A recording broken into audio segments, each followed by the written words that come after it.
When I went to buy them, they just put the table, putting numbers to this and this.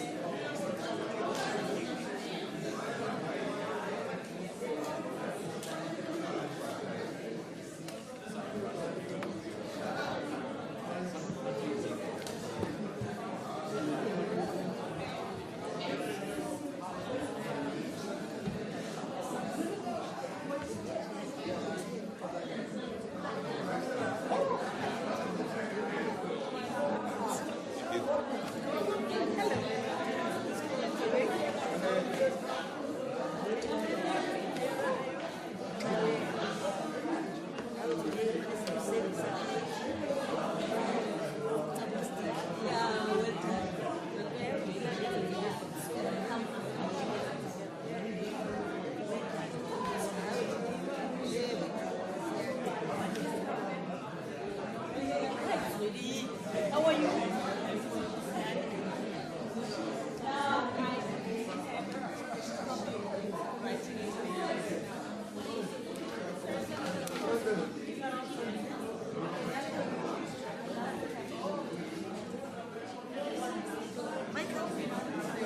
Hello?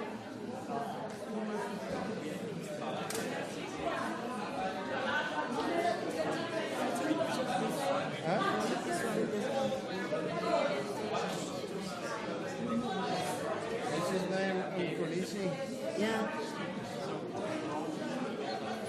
Send it to me. Send it to me. I get. I'll send it to you. Yeah, send it to me.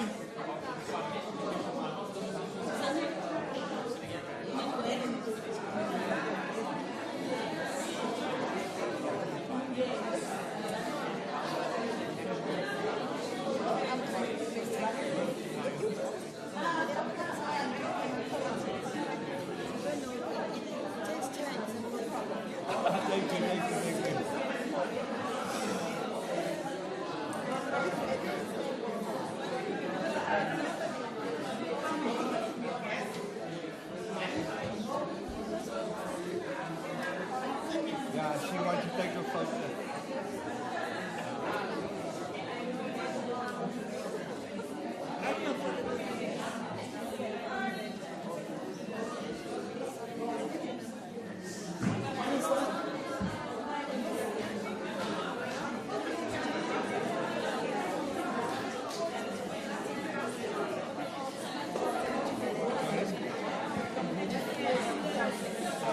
That's an Instagram video.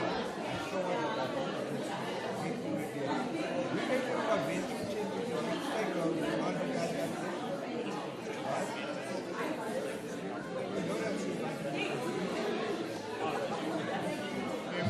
And tomorrow, Oh, I just wanted to say careful with the step.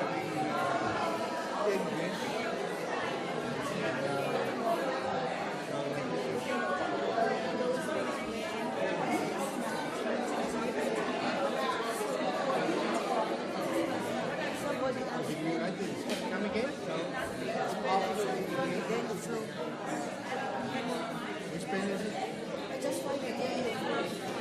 I'll leave it there.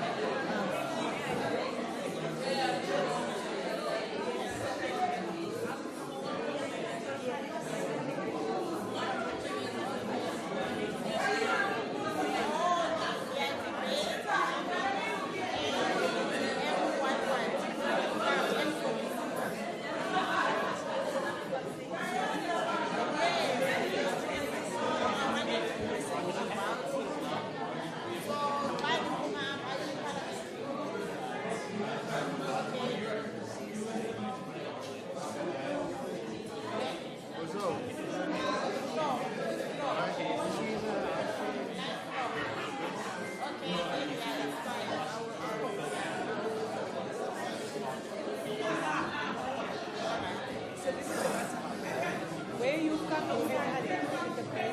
Let me put the, yeah, let me find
Does this belong to you?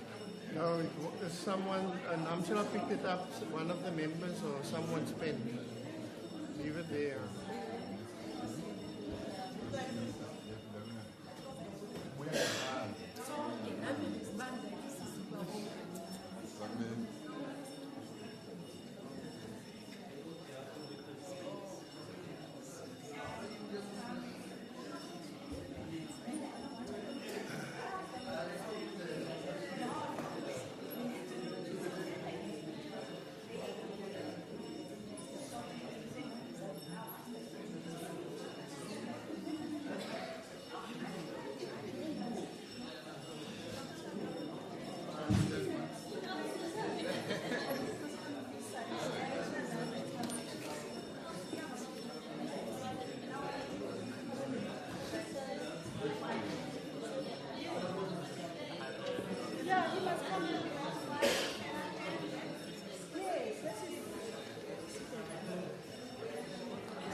Oh, yeah, no, stack it here. Did you have to make them?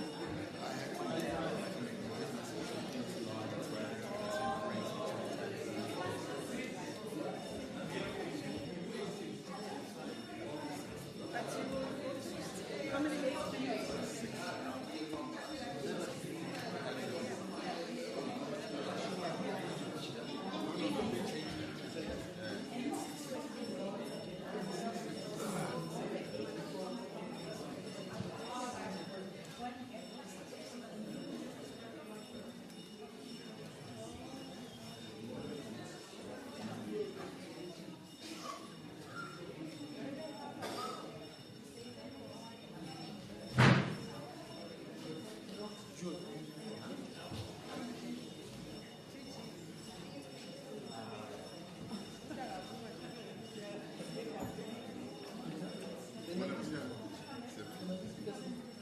Yeah, yeah.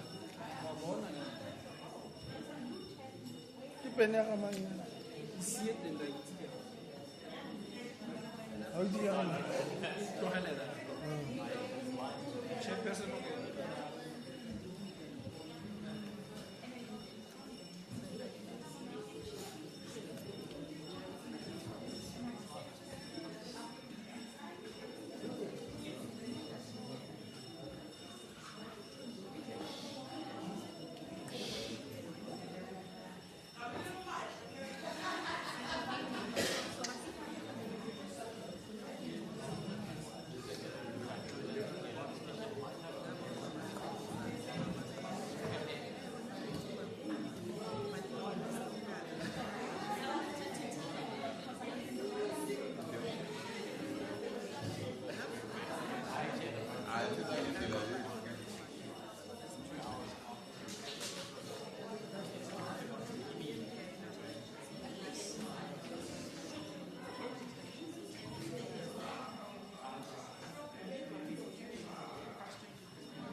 There will now be a moment for silent prayer or meditation.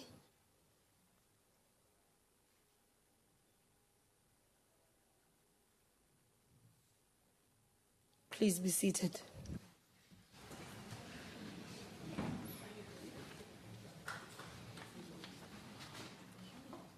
Good afternoon, honorable members. I will now invite the secretary to read the order.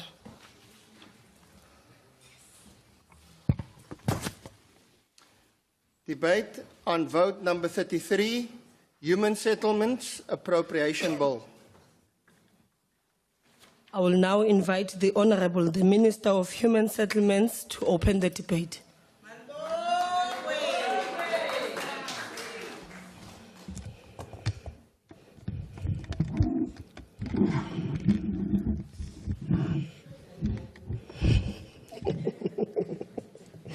Thank you very much, House Chairperson. Acknowledging the Chairperson of the Portfolio Committee on Human Settlements, Honorable Knox Siabe, members of the Portfolio Committee, Deputy Minister of Human Settlement, Ms. Thandi Mahambe-Hlala, MECs of Human Settlements who have joined us on the virtual through streaming, Director General of the Department of Human Settlements and DDGs, led by Dr. Alec Muyemi, honorable members, ladies and gentlemen, good afternoon.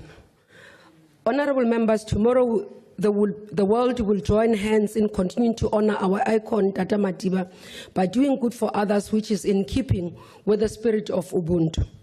This will happen at a time when we have just emerged from the 2024 national and provincial elections, in which South Africans expressed their views through a ballot with their votes, and today we have a government that is not formed by only one party but several political parties. I am reminded of what Tata Madiba said, and I quote, "It is not our diversity which divides us. It is not our ethnicity, nor religion, nor culture that divides us. Since we have achieved our freedom, there can only be one division amongst us, between those who cherish democracy and those who do not," I think, unquote. Once again, the people of South Africa have given us the mandate to continue to serve them and bring about the change they have aspired for since the dawn of democracy. We don't take the responsibility bestowed on us as the ANC-led GNU granted.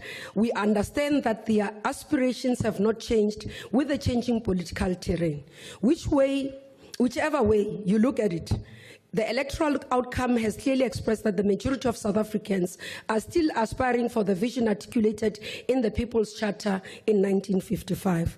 They still want our country to be fundamentally transformed so that a better life for all becomes a reality. Amongst other things, the Freedom Charter stated there shall be houses, security, and comfort for all. We remain committed to fulfilling this vision because not only is it the right thing to do, but it is the only way that we can create a life of dignity for the poor and the vulnerable in our communities. This year marks the end of the last financial year of MTSF 2019-2024 and the first year of the 5-year term of the 7th administration. As we reflect on our work in this sector, for the past 30 years we looked back at the unprecedented path which we have traversed, and we can say without fear of contradiction that significant strides have been made in housing the nation. In concluding the 6th administration, we had the opportunity to travel the length and breadth of our country. And admittedly, despite the significant growth and work that we have done, there are still very profound housing challenges facing our people. A lot of work remains to be done. However, we continue this journey armed with experience, lessons learned, more knowledge, and more resolve to deal with the housing challenges of our country. Our message to South Africans is that we might not be able to respond to all of you at the same time, but responding, we shall definitely do so. As I table budget vote 33 for the Department of Human Settlements and its entities, we recognize that we are operating in a changing environment socially, politically, climatically, and technologically. Due to the huge labor redundancy in the rural areas, multitudes will continue to flock into our cities seeking economic opportunities and a better life. Collectively, because of their effect on housing demand and supply patterns, all these changes have an impact on how we conceptualize, plan, develop human settlements. This means that we must recognize and recalibrate the human settlements delivery system that is capable, adaptive, and innovative. In this regard, we have made an urgent priority to resolve the bottlenecks that have hindered our commitment to digitizing the beneficiary list system, because it will radically improve our operations as the department. We began with a review of white paper policy in the last financial year, and we expect to conclude this work in this financial year, which will lead to the review of the Housing Act and Housing Code. We shall prioritize the finalization of the white paper policy, and the review of policy and legislation will create an enabling environment for the delivery of sustainable human settlements that are specially integrated, inclusive, economically sustainable, and climate change resilient. The country's economic performance, honorable members, and the difficult fiscal environment led to our budget cuts, which will come to 14 billion in the next 3 years. This means we have to do more with less and find partners to help us deliver on our mandate. The financial year 2024-25, we have a total allocation of 33.1 billion, of which 96% or 31.6 billion is allocated towards transfer payments. Transfer payments consist of conditional grants allocation, which is 30.1, transfers to entities amounting to 1.5 billion, and other transfers that make up about 10 million. The Emergency Housing Fund budget of 496.7 million constitute 1% of the total budget. And when we look at the climate issues and the challenges in our communities, we'll acknowledge, honorable members, that this is far from enough. And therefore, we've got to be responding differently when we deal with disasters in our communities. Furthermore, we have allocated 4.5 billion towards the Informal Settlement Upgrading Partnership Grant, 8.7 billion, Urban Settlement Development Grant for the metros, and for the provinces on Human Settlement Development Grant, 13.7 billion has been allocated. And on Informal Settlement Upgrading Grant, Partnership Grant in the provinces, we've allocated a total of 3.3 billion to ensure the fast tracking of the delivering of sustainable human settlements across the country. Honorable members, we have highlighted our priorities as a portfolio. We indicated that our programs in this financial year will continue to be aligned to the following priorities as tabled in our annual performance plan: upgrading of informal settlements, eradication of mud houses in rural areas, increased delivery of affordable housing through first home financing, an opportunity for the missing middle, increased delivery of rental stock through social housing as we close specially apartheid special planning, acquisition of well-located land for human settlements development, implementing several catalytic human settlement development projects in areas identified for special transformation and deprived areas. Title deeds program to ensure security of tenure for many South Africans who never owned a property before. Just to indicate under the informal settlements upgrading what we intend to do. The program was introduced particularly to ensure that the living condition of those many citizens who live in these areas can be improved, because majority of them find themselves living in unsafe and uninhabitable environment. Where suitable, it prioritizes the incremental upgrading of these settlements, which we call in situ upgrading, failing which we permanently relocate the category C, all the in-settlements that are on disaster-prone areas and are in areas which are not suitable for human settlements. In the 2019-2024 MTSF period, 68,902 service sites have been achieved in provinces and 88,047 sites in metros through the informal settlement upgrading grant. So we do see the work that is being done by this grant. However, we do emphasize that there is a need for us to upgrade and move faster in order for us to ensure that there is work. In this financial year, we'll upgrade in terms of monitoring the work that needs to be done in this area and ensure that we emphasize the reblocking to avoid those fires in the informal settlements, but utilize the social facilitators to be able to help us in mitigating the protest, but also those who are refusing to move without understanding why we are removing them, because some of them have lost trust in terms of our officials, and therefore we bring in middle people such as NGOs to be able to assist us because they function in these communities with the communities. On disasters, as I've said, in emergency housing, we've seen the country become an occurrence of disasters. You talk about KwaZulu-Natal in eThekwini, Eastern Cape, Western Cape here in the city of Cape Town, continues to be areas that the rainfalls are ripping out in terms of our properties, whether formal or informal sector structures.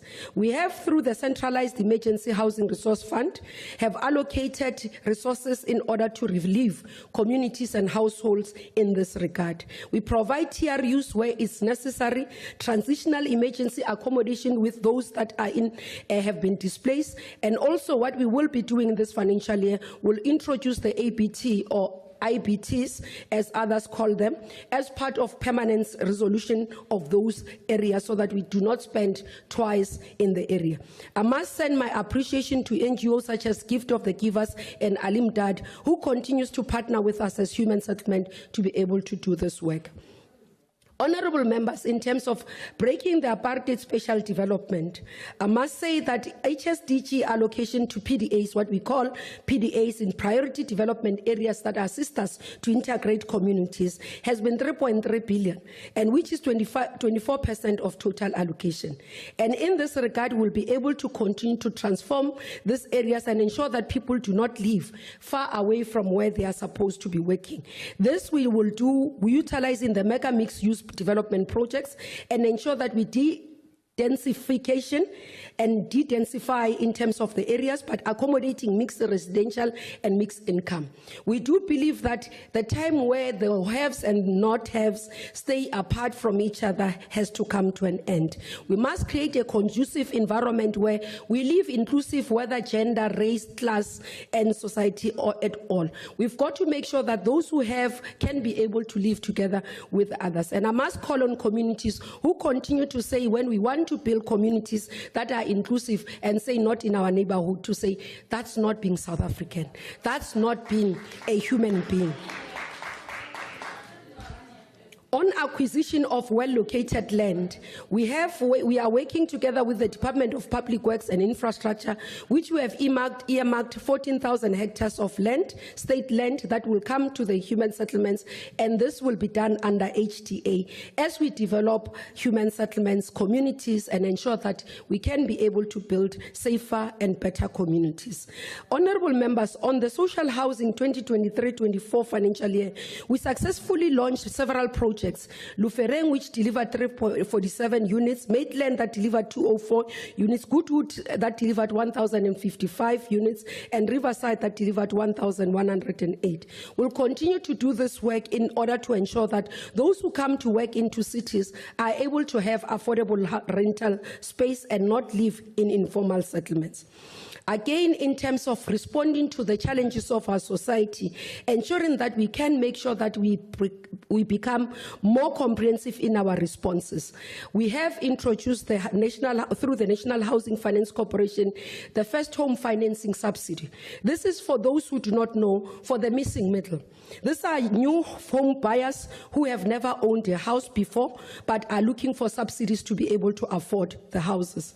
We have been doing progressive work, and we are assisting quite a number of young people who are looking to buy houses. We'll continue to expand on this work, including supporting government employees scheme program, so that government employees as well can have a safe place and a comfortable place for them to live. On the provision of title deeds, honorable members, we have agreed that this is one area that we need to continue to upgrade and ensure that we can first improve on our performance. We last year introduced the title deeds Friday that actually make sure that we start making improved conditions around issuing of title deeds, and to that effect, within 3 months, we're able to issue 42,855 title deeds. This work will continue in this year to ensure that many South Africans can be able to see their work. On transformation, we have various programs that are led by PPRA in terms of ensuring that we do franchising together with Rosen franchise recipients, where we've seen quite a number of young people, women-led businesses benefiting out of the franchising model that we have introduced. NHFC, together with SHRA and also HDA will introduce a incubation program in this financial year to support those people who are entering our sector so that they can continue to perform. Honorable members, many of you previously and continue in our communities and our communities at large continue to raise the issue of the quality of houses that have been built and scrupulous contractors that continue to siphon money out of our communities. We are pleased to say that in the 6th administration, Parliament passed the Consumer Protection Bill, which is meant to protect our communities against scrupulous builders. And we are waiting for the President to ascend this into law so that we can implement it. Honorable members, as we speak, there are many people who say to us, I am still waiting for a house. I have applied, I have not received. We are cognizant of them, and we are saying to them, even to them, we will arrive. As I conclude, honorable members, let me quote Nkwame Kuruma, who said, I quote, "Those who would judge us merely by the heights we have achieved would do well to remember the depth from which we started," unquote. We started far in terms of the achievement when we look at the first subsidy provided by under Minister Joe Slovo to today, where we provide decent shelter for our society, where there's electricity, water, and sanitation. Those whom we have not arrived, we are saying, "Ningasipheleli inhliziyo, esikafela pilo, re atla." I table budget vote 33. Thank you. Thank you. I will now call ANC, Honorable Siabi.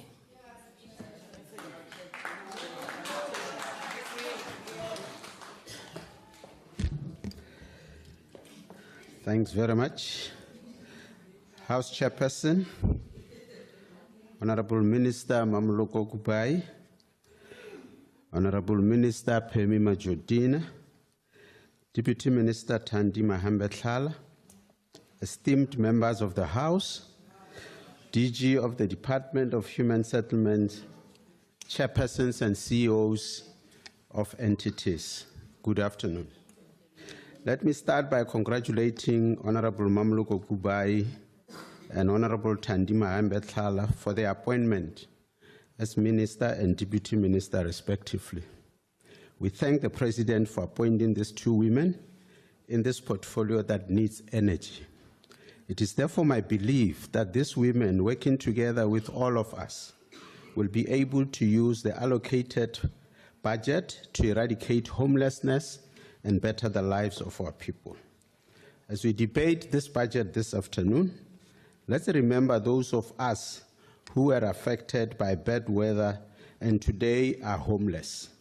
It is our duty, Honorable Minister, that we resolve the state and quality of their being worthy of honor and respect. We also want to congratulate the Minister for ensuring that all vacant posts are permanently filled, save for one, which the Minister promised to attend to as a matter of urgency. Honorable members, over the past 3 decades, the ANC-led government has made significant progress in expanding access to housing, giving practical expression to the Freedom Charter's injunction that there shall be housing, security, and comfort. Since 1994, the ANC-led democratic government has introduced progressive legislation and policy frameworks, as well as various housing programs aimed at addressing the historical legacy of injustice, of displacement, marginalization, and inadequate shelter for the black majority. The ANC-led democratic government has made housing access a constitutional right and an obligation. Furthermore, the democratic government introduced the white paper on housing and later promulgated the Housing Act to facilitate sustainable housing development and outline the roles of each sphere of government in the housing delivery process. To date, the ANC-led government has sought to realize the right to adequate housing by implementing a massive housing scheme that has managed to deliver approximately 4.7 million housing opportunities for the poor, including about 3.5 million housing units and 1.3 million service sites. Our democratic government has prioritized vulnerable groups in society, and through the massive housing program, women-headed households have received about 17.3% of these housing opportunities. Honorable members, this ANC-led government has also considered the needs of migrant workers by providing affordable rental housing within the economic centers of urban areas, thereby contributing to the spatial restructuring of these areas. In addition, the democratic government is working towards dismantling apartheid spatial planning by identifying spaces across the 9 provinces aimed at catalyzing spatial transformation. The ANC-led government's approach to human settlement development has always sought to be comprehensive, addressing not only access to adequate shelter, but also the social and economic demands of our people, while creating inclusive, equitable, and sustainable human settlement in both rural and urban settings. Honorable members, the National Development Plan 2030 vision embodies our country's vision for integrated, inclusive, equitable, and democratic human settlement. In the last administration, our democratic government has translated the NDP vision into 3 specific interrelated outcomes: spatial transformation through multi-program integration in priority development areas, adequate housing, and improved living environment and security of tenure. To realize the NDP's vision for integrated, inclusive, equitable, and democratic human settlement, the ANC-led government is implementing housing development via priority development areas as an instrument to transform the legacy of colonialism and apartheid spatial planning. For the past couple of years, the government has acquired hectares of well-located land for rezoning to build affordable housing for the missing middle class, provide social and rental housing stock for migrant workers, and build BNG houses for the vulnerable people within the same vicinity. With this important initiative, our government is progressively realizing new suburbs built where all have transport, roads, lighting, playing fields, crèches, and social centers as envisaged in the Freedom Charter. On behalf of the African National Congress, we commend the democratic government for effectively providing housing to vulnerable individuals through the BNG housing program. Today, millions of people have a place to call home. Our ANC-led government has empowered our people with property that they can pass on to future generations. Home ownership is a multifaceted asset that has social, financial, and economic value. Today, our people as homeowners have a social safety net against homelessness, but there's also a sense of belonging and stability within the family. Home ownership not only provides a safety net, but also serves as a valuable financial asset, as it enables the acquisition of loans from commercial banks. Over the past 30 years, we have observed that our people are leveraging their newly acquired economic assets to rent out BNG houses, thereby generating income. Honorable Chairperson, we acknowledge that our government's housing delivery not only prioritizes housing, but also plays a significant role in stimulating economic development by creating jobs and supporting small businesses through various investments. Honorable Siabi. The democratic... Honorable Siabi. There's a hand. Yes, Honorable Member. Ndiyabulela mhlali ngaphambili. Igama lami uFrance Mfiki eMqanduli. Phansi kwe-MK party ephethwe former president welizwe. Upresident we-MK Jacob Zuma. Sihlalo inhliziyo yami ingamahlwili.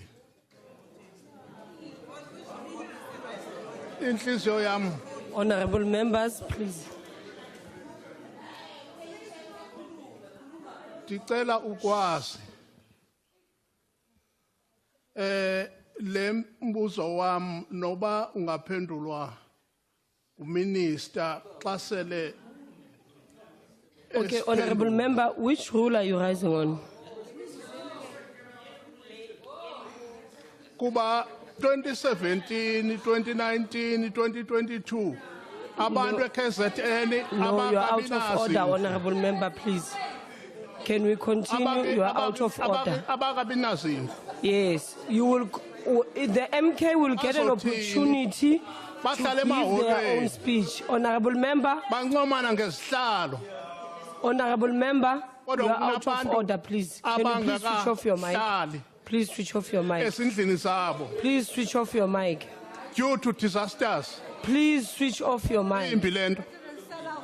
Honorable Siabi, please continue. Over the past 30 years, we've observed that our people are leveraging their newly acquired economic assets to rent out BNG houses, thereby generating income. Honorable Chairperson, we acknowledge that our government's housing delivery not only prioritizes housing, but also plays a significant role in stimulating economic development by creating jobs and supporting small businesses through various investments. The Democratic Government Housing Program has significantly contributed to job creation over years, with estimate linking government housing projects to about 7.1% of construction industry jobs and associated industries. As the African National Congress, we are proud of our democratic gains in the housing sector, despite the numerous challenges that our government has faced and continues to address, such as resistance against the transformation of property market and spatial transformation, a lack of private investment, high construction costs, rapid urbanization. We are confident that in 30 years to come, our democratic government will continue gradually to realize the rise. The ANC supports the budget of the department. Thank you. Honorable member. I will now invite the DA, Honorable Mpiti.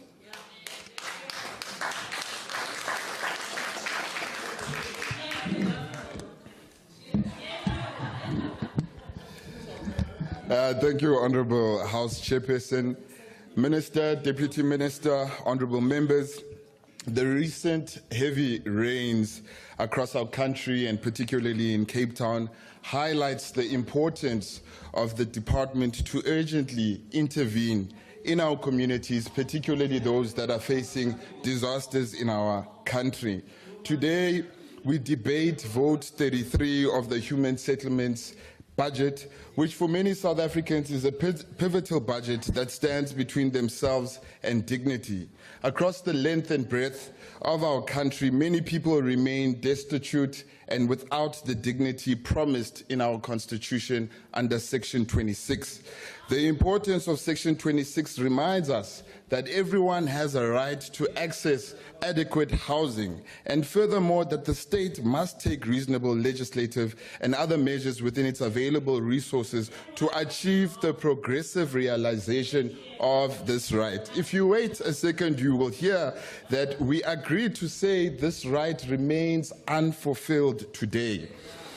Honorable members, it is incumbent upon us and all of us to see the realization of this right for the people of this country. And I must remind the honorable member of MK that even under Jacob Zuma, there was no housing for the people of South Africa. So you are the last one to speak on that particular issue. I digress on that point and move on. The National Department of Human Settlements is the main vehicle. Honorable Mpiti. Honorable members, please, we are allowed to howl, but let us not drown the speaker on the podium. No, we can't do that. Let's howl, but don't drown the speaker. Continue, Honorable Mpiti. Thank you very much, House Chair. The National Department of Human Settlements is the main vehicle to deliver Honorable integrated... Chairperson. Honorable Chairperson. Point of order. Yes, Honorable Member. Thank you, Chairperson. Is the member willing to take a question?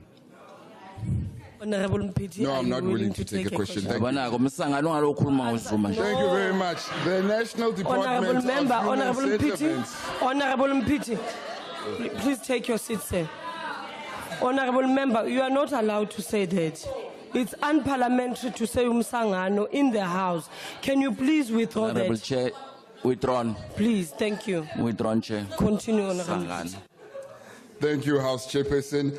The National Department of Human Settlements is the main vehicle to resource the delivery of integrated, sustainable human settlements nationwide. It is the department that must prioritize the dignity of South Africans who continue to suffer the indignity and brutality of lack of shelter in our country. The department's budget is just over 33 billion rand, which is important because housing is a concurrent function reliant on all three spheres of government for the successful delivery of services.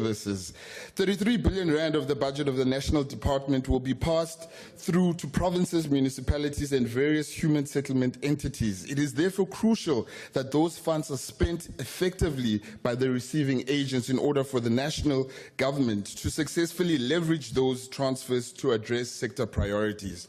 We know that provincial and municipal departments have been failing to spend their budgets when you look at the ISUPG expenditure as well as the USDG expenditure. And all of this shows us that there is a problem that requires urgent intervention across our country. 2.3 million households are on the housing needs registers, which means we have to, Minister, accelerate as much as possible in the department to make sure that these people are able to receive their housing opportunities. This is why it was important in the committee that we asked the department to outline the strategy to ensure that provinces and municipalities spend their allocations and what the mitigating factors would be to deal with provinces and municipalities who fail to honor the constitutional imperative of Section 26. Honourable Minister, this strategy is fundamentally important to ensure that proper oversight over departments and provinces takes place. The department had previously tried to address low expenditure by moving unspent funds between provinces into metros in the middle of financial year, but this has proved to move away from devolving more powers to human settlements at local government to ensure that as part of the city building approach as espoused in the urban development strategy, that it is indeed localized for municipalities to build houses. Honourable Chair, we note that the department must and will take urgent assistance in regards to low spending of the much needed funds for housing across our country because, Minister, it is deeply unfair and unjust that funds are simply not being spent because we all know in this House that unspent funds are being returned back to National Treasury year on year, and this cannot go on. Honourable Chairperson, at CSOS, the entity that millions of people living in complexes across South Africa rely on for dispute resolution, we have not been furnished with the details regarding the digital platform that was being developed. Why has CSOS failed to launch this digital platform, which was said to be developed on an amount of 117 million rand? We will continue to ask this question, Minister, until we have a response. Furthermore, Honourable Chairperson, we continue to ask the Minister to give us a report back on the lifestyle audits that were committed to for housing inspectors who in some cases continue to receive kickbacks from developers or contractors for approving poorly built houses. We strongly believe this will go a long way in protecting South Africans against the ruthless underworld of housing projects. The collaboration between human settlements and the Department of Police will be very critical to deal with the criminality in this particular regard. Minister, we hope there will be some urgency around the slow progress of title deeds. Many South Africans are relying on this department to make sure that they accelerate that particular program, as well as the digitization of housing lists, which continues to be a problem in the 7th administration. We urgently ask the department to prioritize this. With each passing moment, this omission continues to strip the people of South Africa of the dignity that they deserve. And finally, Minister, we need humanity back in the department. We need officials that care about the people who come to reach out to them. And as we begin this term, we wish that Section 26 may echo deeply amongst all of us in this room. Thank you very much. Thank you, Honourable Member. I will now call upon MK, Honourable Masilela. Honourable members, it is Honourable Masilela's maiden speech.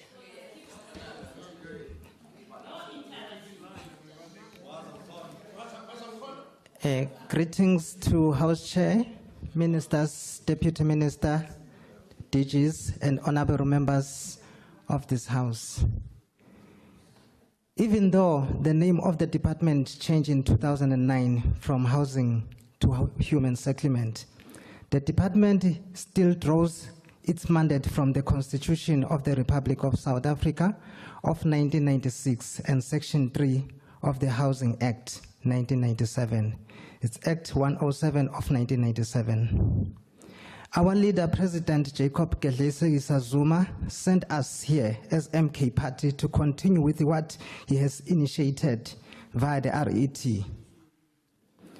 Let me emphasize a number of things pertinent to MK Party policies on human settlement. We are unashamedly proclaim in our manifesto that the MK Party is committed to transformative change across all sectors of South African society. Our policies are designed to address the most pressing challenges we're facing today: economic inequality and inadequacy, access to quality education and healthcare, national security threats, inequitable land distribution, and the need of robust traditional leaders and foreigners policies that reflects our values and aspirations. Through our manifesto, we're aiming and laying down a clear path towards a more equitable, secure, and prosperous future for all South Africans. One cannot talk about human settlement today without confronting the legacy of apartheid, which is manifested in economic inequality and inequality land distribution. Obviously, the informal settlement shakes and miserable living conditions of black people attested loudly to the apartheid legacy. The GNU will be unable to address or eradicate. The MK Party reminds the House of this redistribution clause in Section 25 of the Constitution as its stating points. The state must take reasonable legislative and other measures within the available resources to foster conditions which enable citizens to gain access to land and equitable basis. We further remind this House that anything short and ensuring our people access to land on the equitable basis is a mere gimmick and cannot satisfy the South African majority. It's a gimmick and cannot satisfy the African majority quest to the truth reparation. We repeatedly hear the Department of Human Settlement claiming that there is no land available because it is either in private owners' hands or owned by corporates. The poor of the poorest believes as exploitation has not even been employed as a significant mechanism in urban land redistribution. The voice of the urban landless should be heard on what land should be expropriated and when, either direct or indirect. Ordinary South Africans and communities who have to be able to gain access to the land on the equitable basis should be able to approach the Minister of Public Works to consider expropriation. Expropriation should not be considered as swear word so long as the transparency conducted at public monitored. Nil compensation has an important role to play in inquisition in situations of speculative held and abandoned land and property, as well as land occupied by previous disadvantaged communities. We have yet to see the Department of Human Settlement entire planned and equitable access strategy clearly identifying which measures contribute to give effect to the provisions in Section 25 on the Constitution. As MK Party, we believe that the land address is one of the key drivers to address the spatial and socio-economic imbalance in our country and ensure that public land is used to public good. Provincial and local government also own land that they are responsible to distribute for land reform programs and must account for. We doubt whether the DA-led Western Cape and the local government will join the rest of the country in this endeavor. There is a plenty land that the Department of Public Works must release in various provinces on human settlement development and socio-economic purposes. The need for the land in our country is great, and greater urgency needs to be put in by all spheres of government for this work for releasing land to achieve land reform and ensure that more public land is used for public good. In light of this nature disaster such as flooding, which affect mainly black people, we urge government to act with speed, ensure that the release of the land is expedited.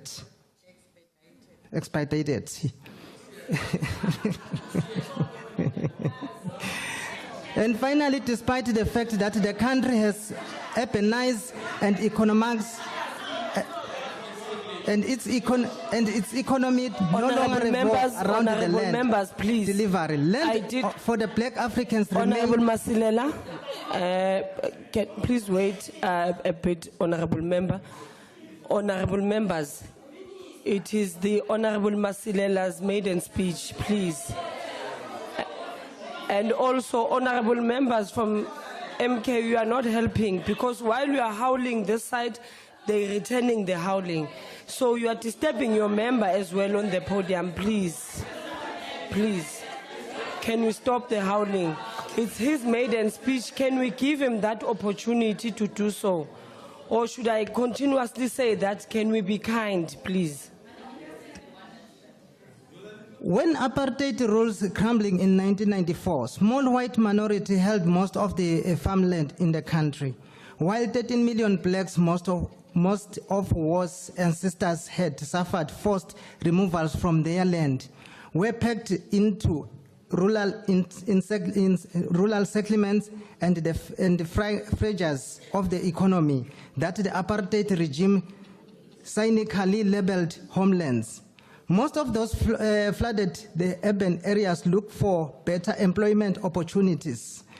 The inevitable result was the unplanned informal settlement and mushroom of sheikhs in the urban and peri-urban areas. So that's what we urge to the Department of Housing, to the Department of Human Settlement, that we are looking forward just to make our South African people and our South African lives to be better. As MK Party, we're standing for the public, we're standing for the masses, that we proclaim that we need the speedery of the implementation and of building of houses for the people who are poor and allocating of places where people they're going to be able just to put their houses. I thank you.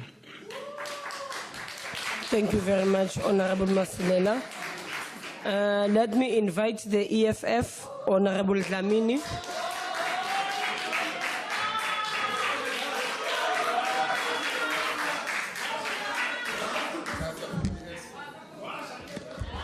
To the Commander-in-Chief, CIC Julius Malema, commissars, fighters, and ground forces of the July 26th movement, receive my revolutionary greetings.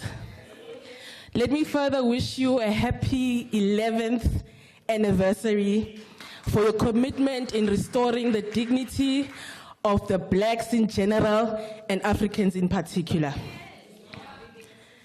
House Chairperson, on behalf of the EFF, we want to make a submission on behalf of people of Oliven, in Tshwane, living under Eskom transmission lines, the people of Alexandra in the city of Johannesburg, living on the banks of the Juskai River, and the people of Umlazi, who suffer from floods and the landslides in every rainy season. In particular, Ward 52 in eThekwini, in Brook Farm, the Kumalo and Cele family. Minister, in 2019, when you were campaigning for the former liberation movement, you went and handed over 6 houses to blind people who are today victims of crime, being given houses that are not secure. Additionally, the people of Mzansi, who are forced to build on slopes right here in Khayelitsha, Nyanga, Langa, Delft, and Mfuleni, and many other townships. We are here on behalf of everyone to remind the former liberation movement that our people are still living in apartheid planning, exactly how the racist, brutal regime intended for South Africans to live in the geographical space. Our people are still using bucket toilets in the 37 municipalities that have failed to eradicate the bucket toilets. According to the Statistics South Africa, the number of people using bucket toilets in these apartheid planned townships, which the DA comes from, is one on the rise. We are here to remind you of all of that.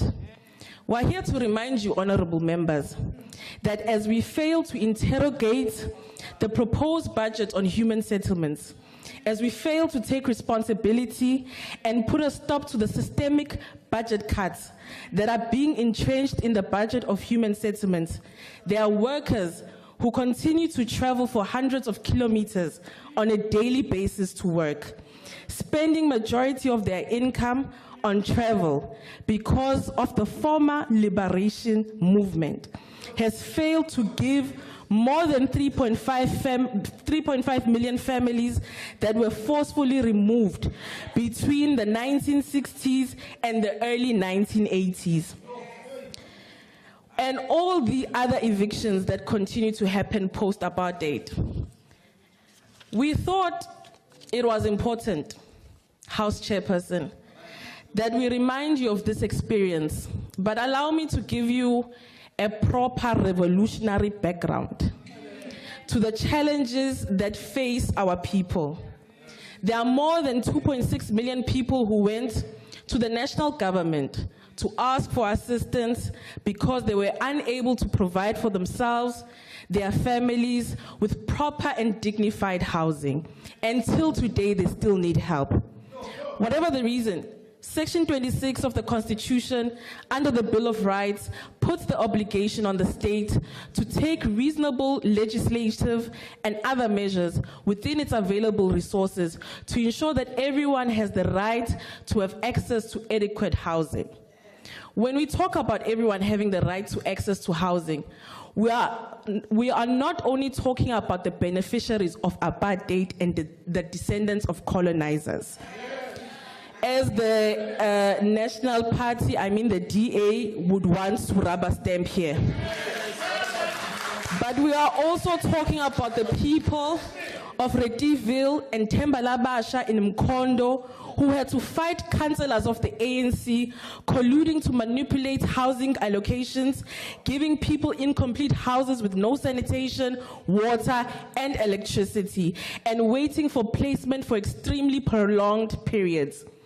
We're talking about Mr. Makubo from Ekurhuleni, who was allocated a house in 1996, and now is told that his house is occupied by someone else who was not allocated a house. We need to give our people dignity, and we need to do it now. To do this, we need to expropriate land without compensation, to do away with the apartheid special planning that continues to separate our people along racial lines. The government must, we know the Constitution very well, we don't need to be taught by you. The government must establish a social housing company in each province. We must amend the social housing regulatory agency, Chairperson, can you protect us? These two are fighting and they're affecting our concentration. Honorable, Can you sort out your problem? Honorable member, please, Honorable Mbata. Rule 79 provides that you have a right to raise a point of order or a point of privilege, but only when you are recognized by the chairperson. You don't just press your mic and speak. I did not recognize you, and what you are doing is wrong. Can you please be in order? Thank you. Continue, Honorable Member. The government must establish a social housing company in each province. We must amend the social housing regulatory agency beneficiary policy to include student accommodation, amend the social housing restructuring zones for the integration of settlements, and put a law in place to centralize an electronic housing beneficiary database and not leave it to the pockets of administration. We must put a law in place to ensure that no municipality must put a development that is not inclusive of a mixed development. But Chairperson, you cannot do any of these things when you are afraid of apartheid beneficiaries who continue to benefit of stolen land. We reject this vote. Wait.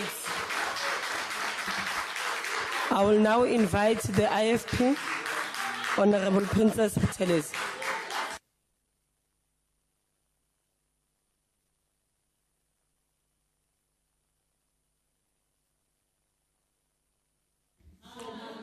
Thank you, Chairperson. Many South Africans living in informal settlements hold on to the promise of one day receiving their own home made of brick, where they would be able to keep warm through this truly harsh winter we are experiencing. These families have been stuck on an ever-growing housing list for years and often had to turn to municipalities for the provision of temporary emergency accommodation when natural disasters strike. The budget of the National Department of Human Settlements is the main vehicle to resource the delivery of integrated, sustainable human settlements nationwide. Although the departmental budget is set to increase by a nominal average annual growth rate of 1.6% over the medium term, this constitutes a 3% decrease in real terms. Furthermore, due to fiscal constraints, there is a 3.147 billion rands baseline reduction in the department's budget in 2024-2025 alone, with the bulk of the cuts taken from the Human Settlements Development Grant and Provincial Informal Settlements Grant. Under the previous administration, the Portfolio Committee on Human Settlements has rightly pointed out that the current disconnect between the three spheres of government is preventing housing or human settlement programs from functioning concurrently, which in turn has a direct impact on South African citizens. While we do understand that the National Department has no control over funds once they are transferred to provincial departments, we urge this new government to ensure that these departments fulfill their budgetary commitments. The purpose of this budget is to facilitate the creation of sustainable human settlements and the improvement of household quality of life.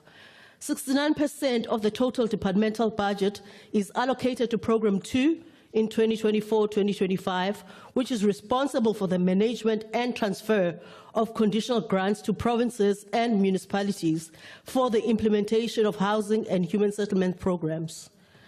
Considering that more than 5 million South Africans live in informal settlements that often lack even the most basic of public services, such as clean toilets and running water, it is our hope that under this new administration, dignity can be restored to the lives of the South African people. The IFP accepts the budget. Thank you. Thank you, Honorable Member. Is there a member from PA? Is there a member from PA? Okay. Freedom Front Plus, Honorable van Staden.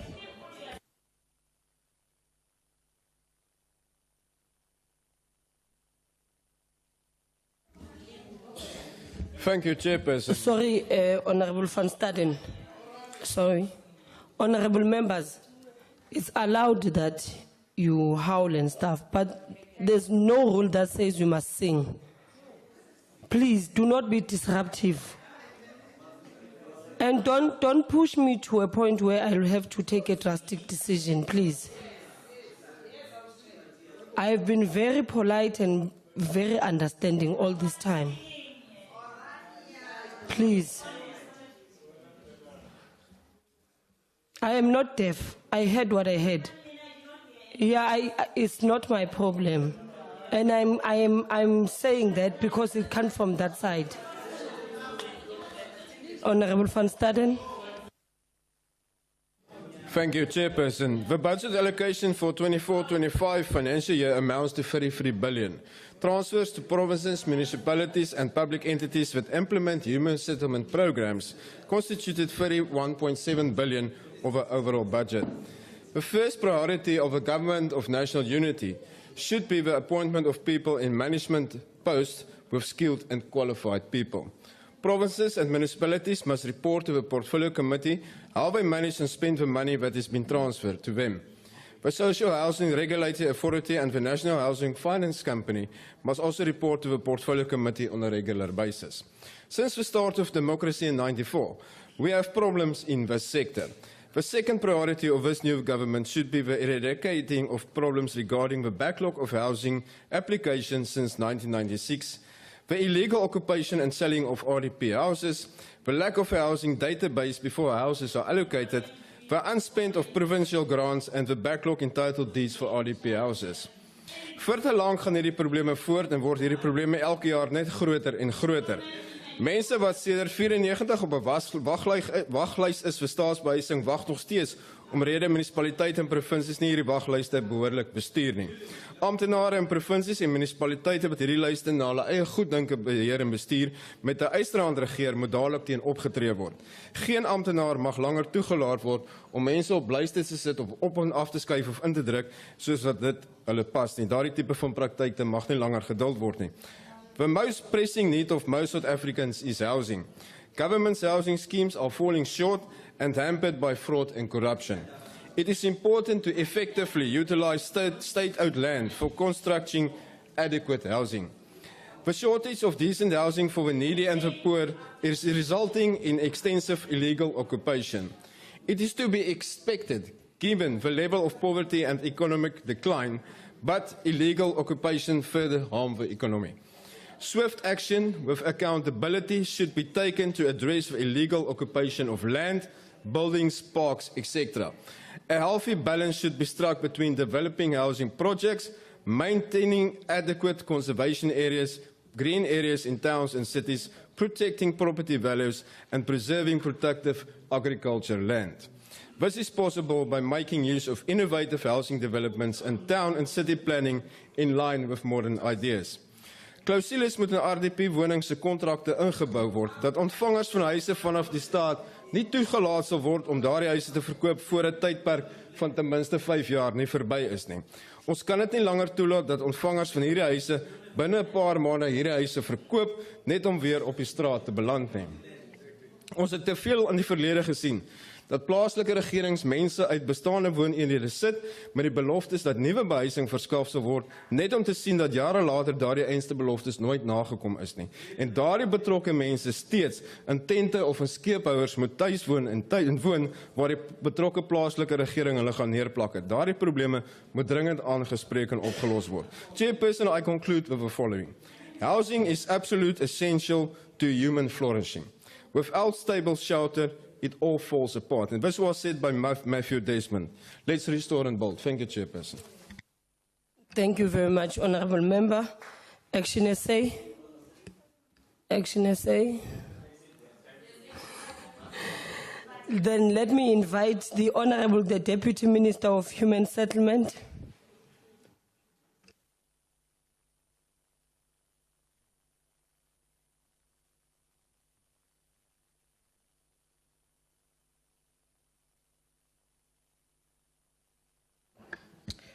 Thank you, Honorable House Chairperson. the Minister of Human Settlements, Honorable Mamuluko Kubai, honorable members, officials of Department of Human Settlements, led by the Director General, Dr. Alec Muemi, leaders of entities, fellow South Africans, allow me to greet you. All people shall have the right to live where they choose, be decently housed, and to bring up their families in comfort and security. Unused housing space to be made available to the people.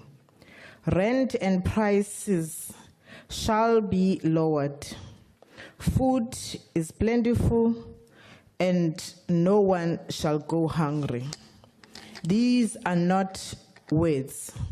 This is the vision of our forebears inscribed in the Freedom Charter.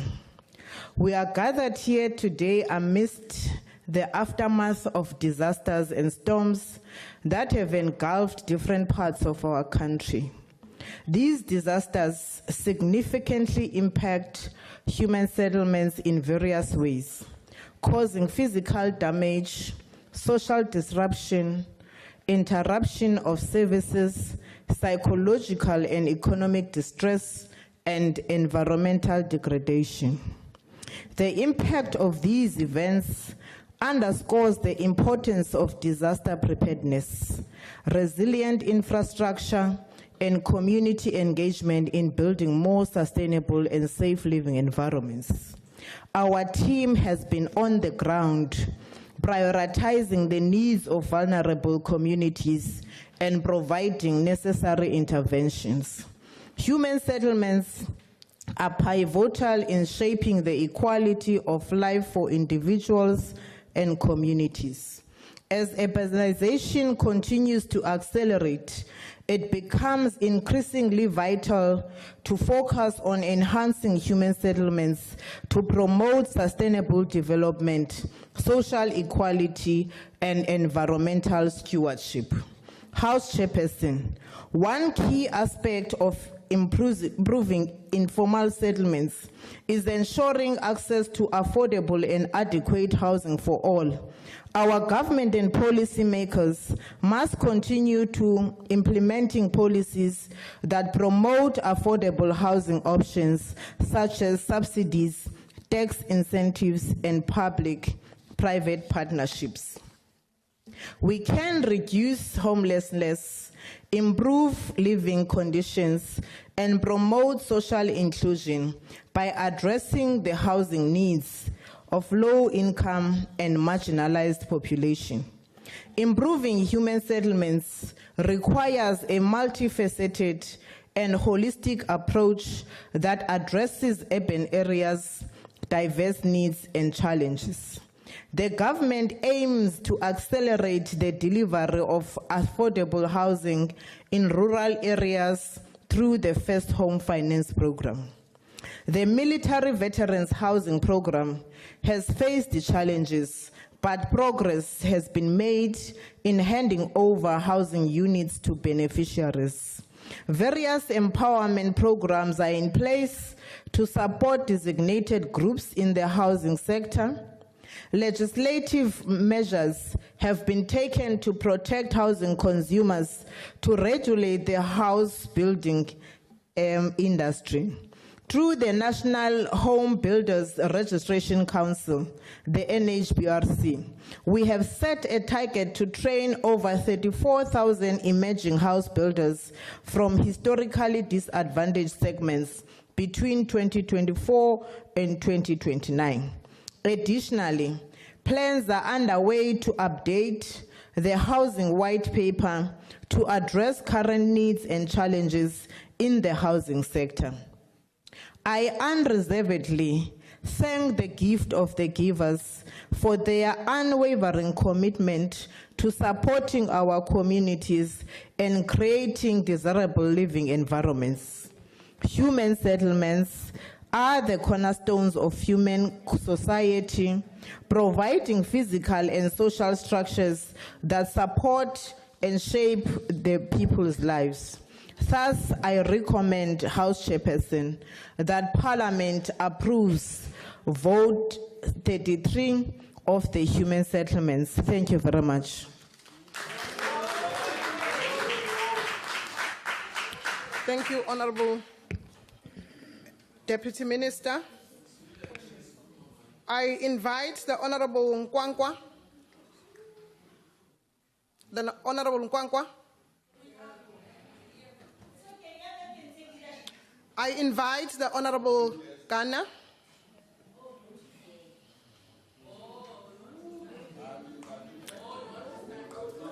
Honorable members, on order, honorable members. Also, respect the decorum of the House. Na kensa mthomo xitulu ni khensa nkarhi lowu mi nga hi nyika wona na ku va hi kote ku fika namuntlha laha huweni laha hubyeni hi xewetana vahlonipheki va huvo holobye na xandla xa wena na holobye lava nga nghena na swandla swa vona hi rhandza ku mi xeweta. So this afternoon I want to rise for all South Africans to have decent shelter, to live in communities that have all amenities. So, Minister, this department, and even in how you presented yourself, focuses on building houses and upgrading informal settlements, which is a noble thing to do. One of the things that we need to start spending our energies on is on building communities. As we envision new settlements, let's think about the schools. Let's think about places where people can start businesses. Because as you'll know, Minister, let me give an example of Pennyville, which was a very good development.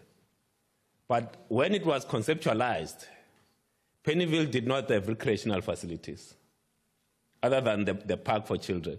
There was no place for people to play any sports. There was no place for people to start their businesses.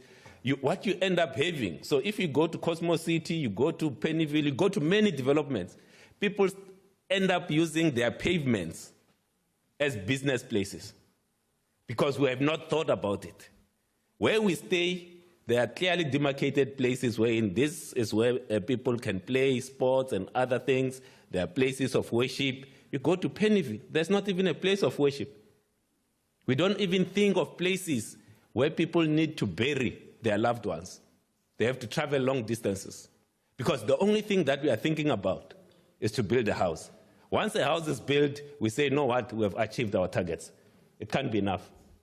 It's not enough that we only build houses. Let's build communities. Let's focus on building communities. Even when we go to informal settlements, let's not just bring a grader and have a street there and put piped water. Let's build schools. Let's build recreational facilities so that those settlements can be better placed for people to live in. If we do this, Rise Mzansi will support. Rise Mzansi will support. We have no problem supporting the budget, but let's focus on building communities. Let's not just think of houses. Let's build communities.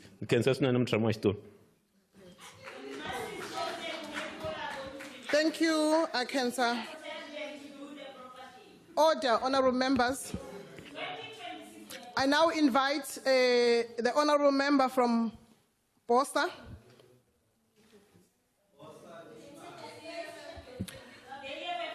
I invite the honorable member Polwane.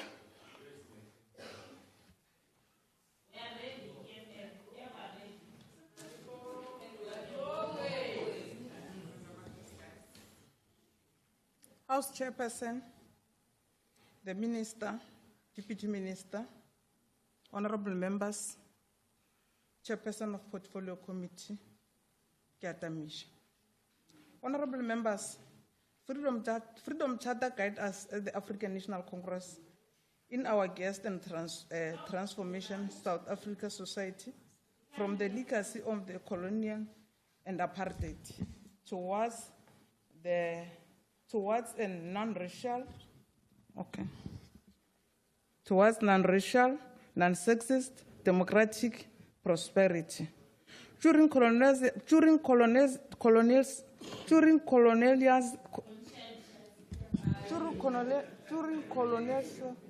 the apartheid minority monopolized the right of the city design. Most of the urban center of the execute black people. In general, the African, in particular, Freedom Charter says all the people shall govern, and the right of all were chosen be decently houses and bring up their family in comfort and security. A principle that ANC-led government has progressive uphold. Since 1994, ANC-led government, through the adoption of the Restructuring of Development Program, which is RDP, has successfully provided over 1.1 million government subsidized houses to our people, primarily low income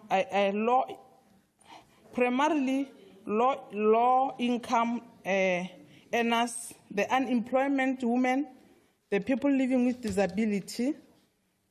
Just over 1 million people receive the RDP masses houses scheme, which providing adequate shelter for more than 5 million people in our country. This was significant achievement, Minister. The ANC government continued to make significant progress in expanding access to shelter, in providing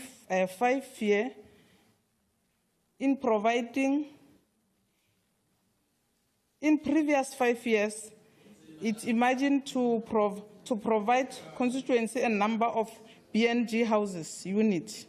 First home finance, loan services and rental houses unit. Honorable Chairperson, the major urban centers in our country were wide, exclusive, and made accommodation for black male migration workers through single male hostel, which denied black women residing status in city. And as such, the right of children to live with their father were violated. Most of these hostels were overcrowded and not properly managed. In 2000, the ANC-led government began to transform this hostel from single-man hostel to community residential home, where families are centered in homeless. The ANC-led government program of upgrading informal settlement, seeking for provision basic infrastructure services, including electricity, water, sanitation, road, and continuously refuse collection by the local municipality in previous 5 years. The ANC-led government managed to implement upgrading program effectively, affecting at least 1,269 informal settlement. And it was planned to upgrade many informal settlements to phase 3. We indeed to track and release the Freedom Charter that they shall house security, comfort for our people. Honorable member, we must ensure that the democratic government intensify its effort to dismantle apartheid, spatially planning and release integrated, including equitable, equity, sustainable, economical, viable human settlement through VIA program, the most important of which is prioritize human settlement and human development area.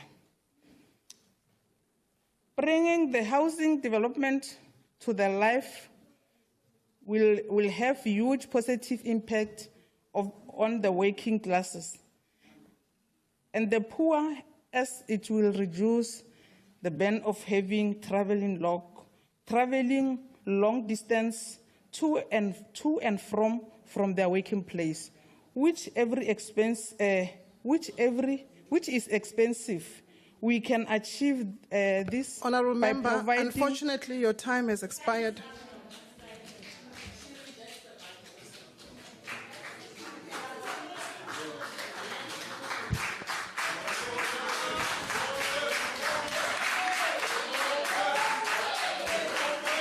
Thank you, honourable members.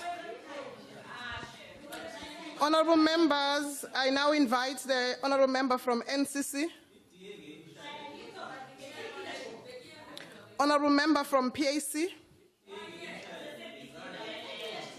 honourable member from UAT,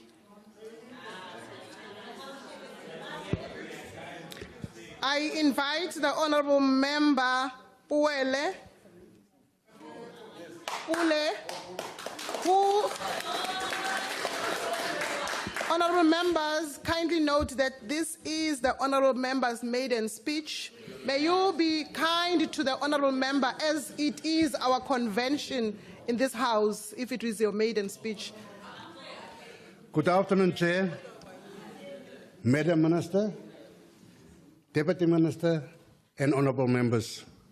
I believe the vote's purpose is to facilitate the creation of sustainable human settlements and improvement of household quality of life. As the Democratic Alliance, we believe that every South African family should have access to adequate shelter and supports the interpretation of Section 26 of the Constitution, which requires that this right must be progressively realized. I want to echo my colleague.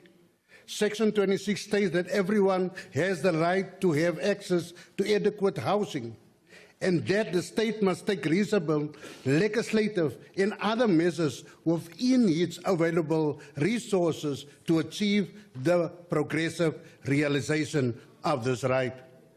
The only way to ensure delivering houses and housing opportunities that address the unique needs of the beneficiaries' private initiative must be harnessed.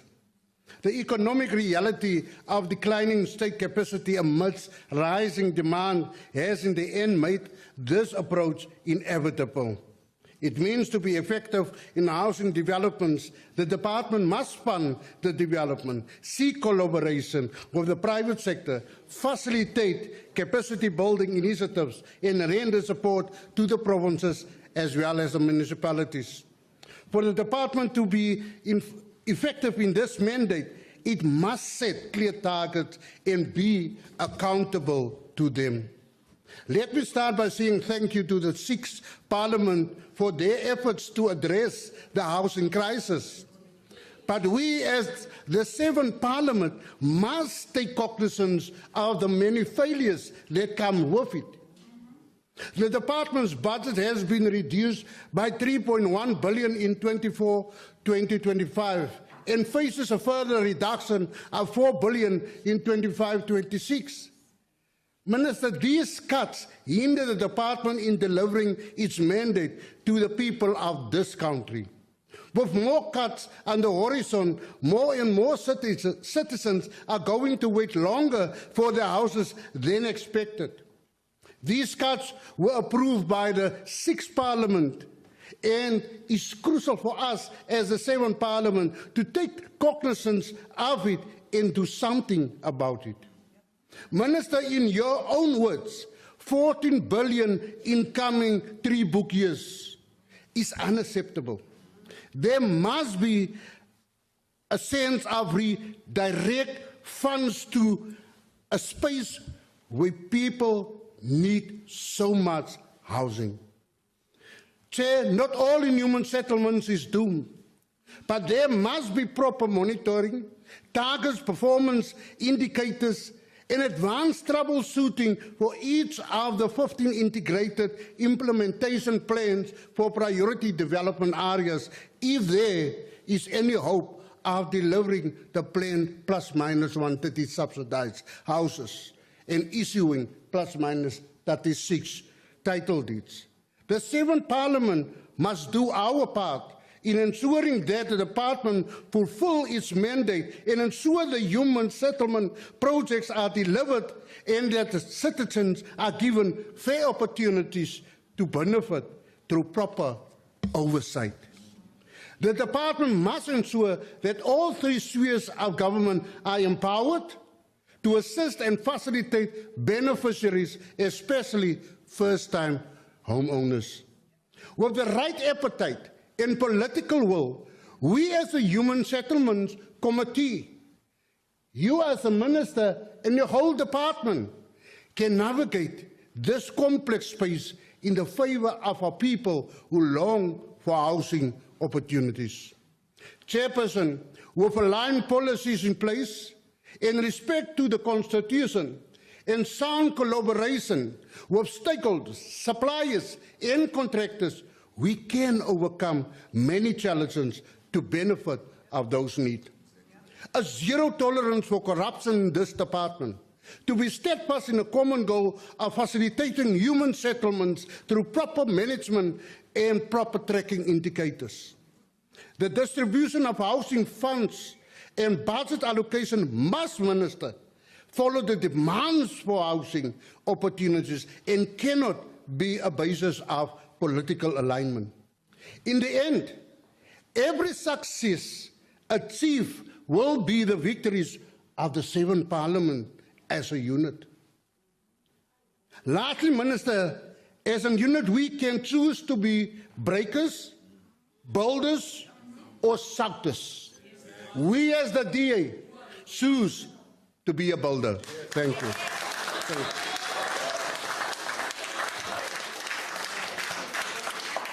Thank you, honourable members. I invite the Honourable Makakula.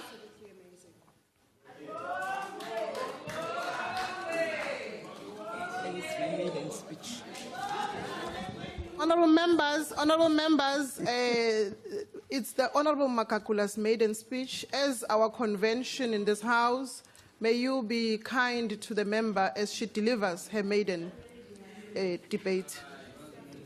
Thank you. Thank you, Chairperson. Honourable House Chairperson, Honourable Minister and Honourable Deputy Minister, Honourable members, our guests present here, people of South Africa, ladies and gentlemen, I greet you all. It is an honor for me to be given an opportunity to debate on this budget vote of human settlements, of which I regard it as a people's budget, and I fully support it. Honourable Chairperson, let me firstly remind honourable members sitting in this august House that where we come from, where we are now, and where we're heading to. Prior 1994, our disadvantaged communities were deprived the right to dignity and the security of tenure, especially black women in particular. Through the then laws and policies which were made to prevent Africans, blacks in particular, to own properties, and one of in many of those laws was the 99-year leasehold, which dictated a lessee will not own the house being provided until he lives beyond 99 years, of which it was impossible to do so. It is still impossible even now. This budget is brought to integrate and change the status quo of the past, as stated in our democratic constitution, that every South African has the right to adequate shelter, and calls upon the democratic government to take all reasonable measures within the available resources to realize that right. For the past 30 years, our ANC-led government has implemented various policies and programs to implement the right, such as breaking new ground, housing delivery, social housing, rental accommodation, the provision of service stands, and recently the first home finance housing scheme targeting low middle income earners. The National Housing Finance Corporation currently administers the first home finance housing scheme, and the department has resolved to establish the Human Settlement Development Bank. We appreciate the initiative, Minister and Deputy Minister, which will be a state-owned bank that will act as a wholesale financer to housing contractors and developers with latter offering a variety of housing for every category. Honorable members, commercial banks have declined to offer home loans to majority of our people, blacks in general and African women in particular. According to various studies, our people have been declined home loans because we are told that our people cannot afford it because only 30% of their salaries become available once they pay their debts. We are also told that people have a bad credit records because they might have missed or defaulted on repaying some of their accounts. We are told that our people are heavily indebted because when they started working, they opened clothing and furniture accounts, which is an insult to us. We are also told that many of our people do not save, therefore have no collateral security and tenure. Most importantly, we are told that most of them have a bad credit history as a result of inconsistent repayment of their debts. As the African National Congress, we are calling for the fast tracking of the establishment of this Human Settlement Development Bank so as to make loans accessible to all our communities, irrespective of your status. We can no longer tolerate the continued exclusion of our people from being provided housing opportunities because of their historical background. Honorable Chairperson, as much as we acknowledge the exclusion of our people by the commercial banks for home loans, the Human Settlement Bank becomes an alternative for low and middle income earners. The Human Settlement Development Bank has to ensure that it transforms the property market to reflect demographics of our country. We believe the bank can execute its transformational agenda in several ways. These and other measures have to be devised and put in place to ensure that we radically transform the property market while at the same time expanding access to housing for low to middle income earners to have been largely excluded from government housing opportunities for the past couple of years. As the African National Congress Chairperson, siyabonga futhi ukuthi ku budget yakho siyabona ukuthi nabo mama bazoqhamula kakhulu kusho lokho ukuthi abantu bakithi namhlanje isithunzi sabo sizokwazi ukuthi sibuyele babe abantu abahlonishwayo. Hlonishwa, isikhathi sesiphelile. Siyabonga.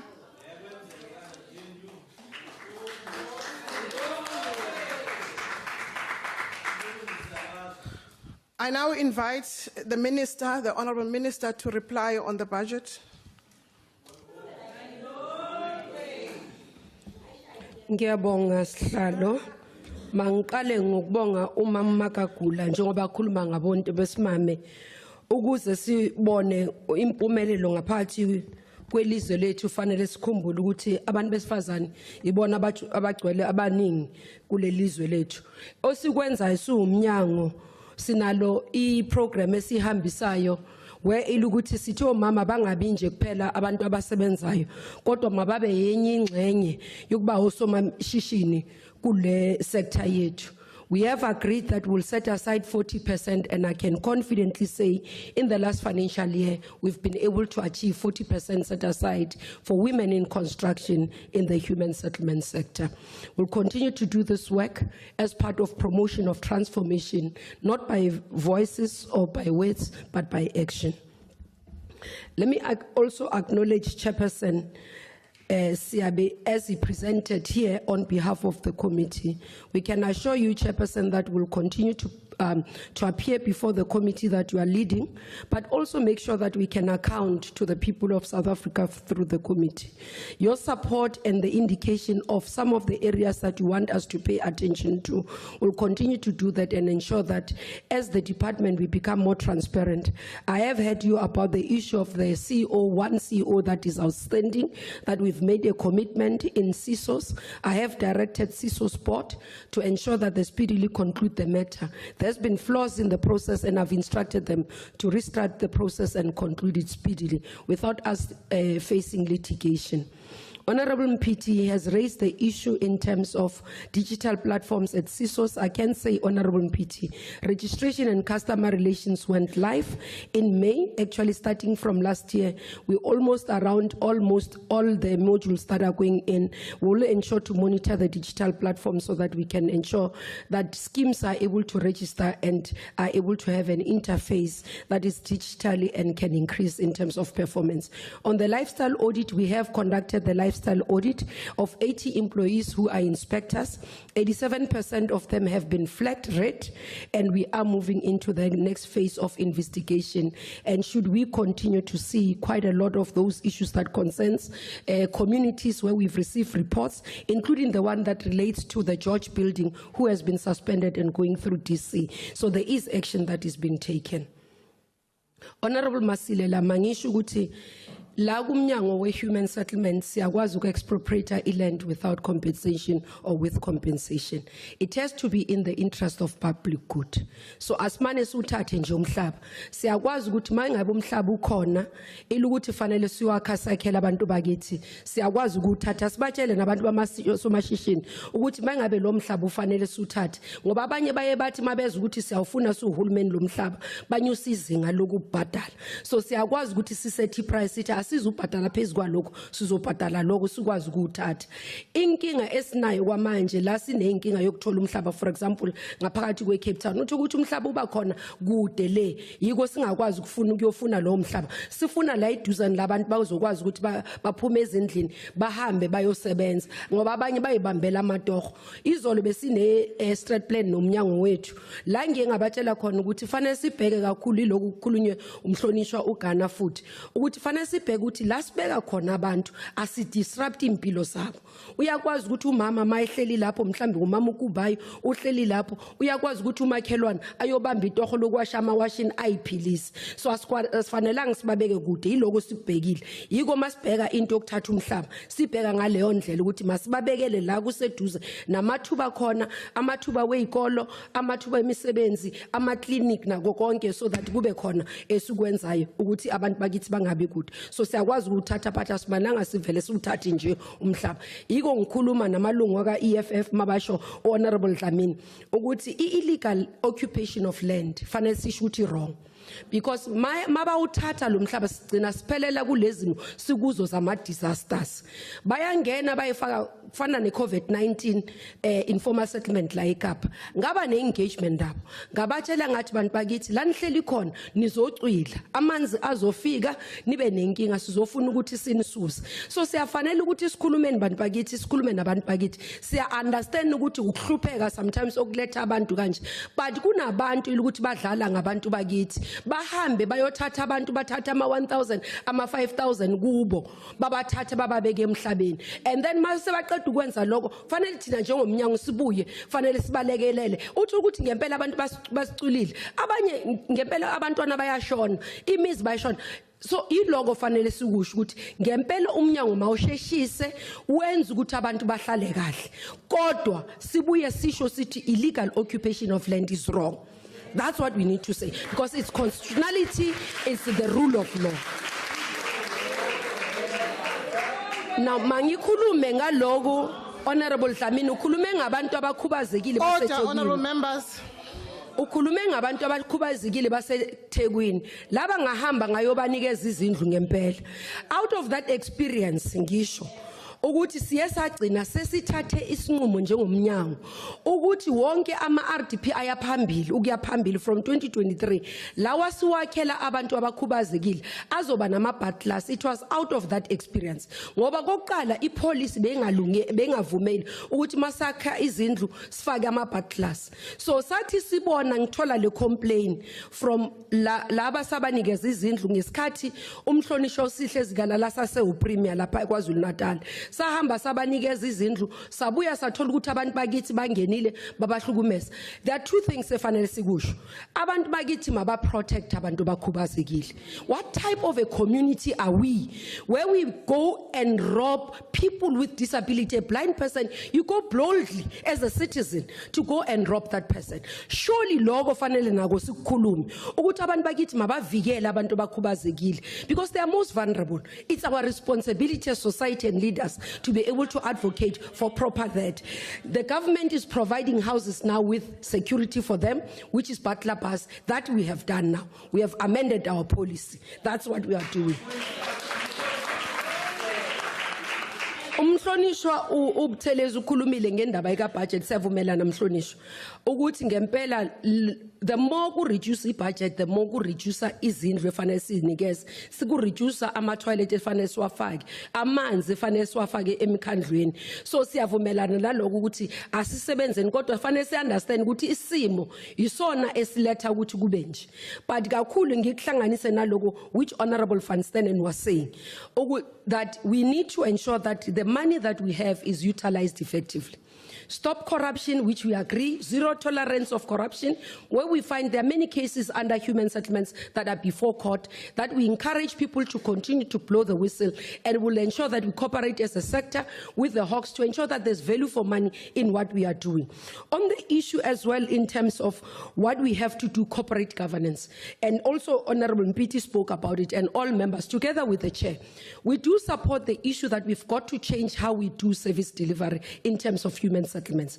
One of the issues is that when we transfer grants, there are limitations in terms of the powers currently that we can do. So what we have done, we've requested a bilateral with the Minister of Finance, but also we want to change our grant system, where we have not only to move the money out of a province or a municipality, because when you do that, you are depriving the people in that province, in that municipality, the service. We want to ensure that there's delivery, but we intervene in a manner that still provides services without using the money, without underperformance. So one of the things that we have started to do in MINMEC was to ensure that all the MECs can account in terms of performance, in terms of the 40% set aside, in terms of also the payment of service providers. Because some of the service providers, for example, contractors, end up leaving sites because they have not been paid on time.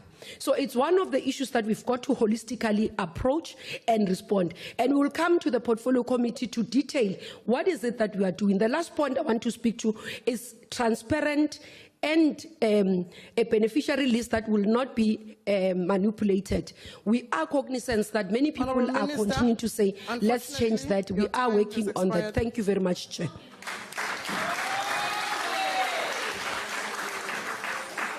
Thank you, honourable members. That concludes the debate and the business for the mini plenary session. The mini plenary will now rise.